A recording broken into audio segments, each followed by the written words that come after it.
तुम्ही किती वर्षी रांगोळी काढायला? मी 1980 पासून आज 64 चालू आहे. अजूनही करते अजून हो. आता दिल्लीला वगैरे चालू असतं. नाही आरके लक्ष्मण काय बोलले होते? नाही वयाचा परिणाम होतो, तरी पण तेवढा प्रयत्न जे ठेवलेला आहे एकाग्रता लागते ना. होतं. आता माझं दिल्लीला गेलो होतो तर ती रांगोळी केल्यानंतर पुसली गेली. म्हणजे लोकांना वाटलं चित्र ठेवलं नाही.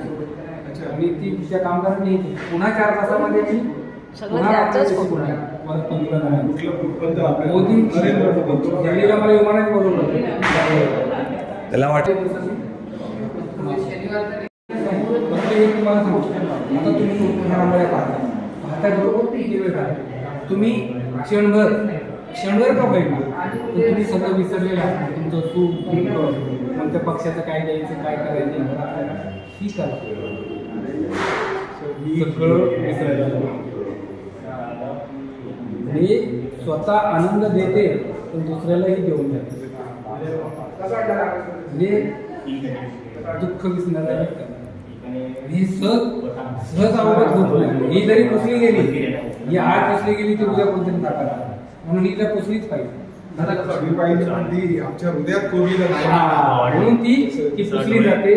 कारण ही महाभारतापासून चालत आधी काळापासून चालत आलेली मय सभेमध्ये ती रांगोळीच काढली होती. आणि म्हणून तर दुर्योधन फसला की इथं पाणी आहे का काय, आंधळाचा पुत्र आंधळाच राहणार. म्हणून हे जतन करते.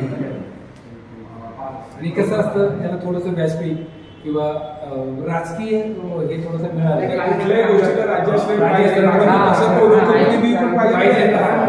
बरोबर. आणि त्यानिमित्ताने हे आमदार साहेब जरा थोडे आपले त्याच्यात आहेत सगळं करता येतात, पैसे सोडून नाही करत.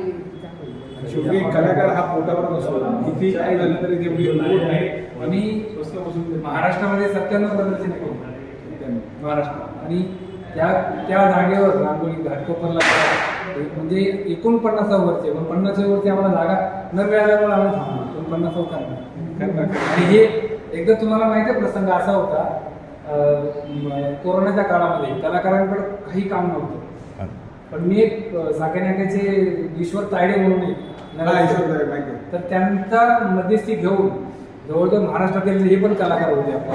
प्रत्येकाला थोडं म्हणजे जे काय मानधन मिळावं त्यावेळेला दिवाळी साजरी केलेली प्रत्येकाची कलाकारांचं प्रदर्शन करून. प्रत्येक कार्यक्रमाला ते 3,000 रुपये एका रांगोळीचं मानधन मिळालं. तुम्हाला जेवढ्या करता येतील प्रत्येकाने त्यांनी काय ते केलं, एवढा प्रयत्न केला. काय झालं दुर्दैवाने असे राजकारणी आहेत ना.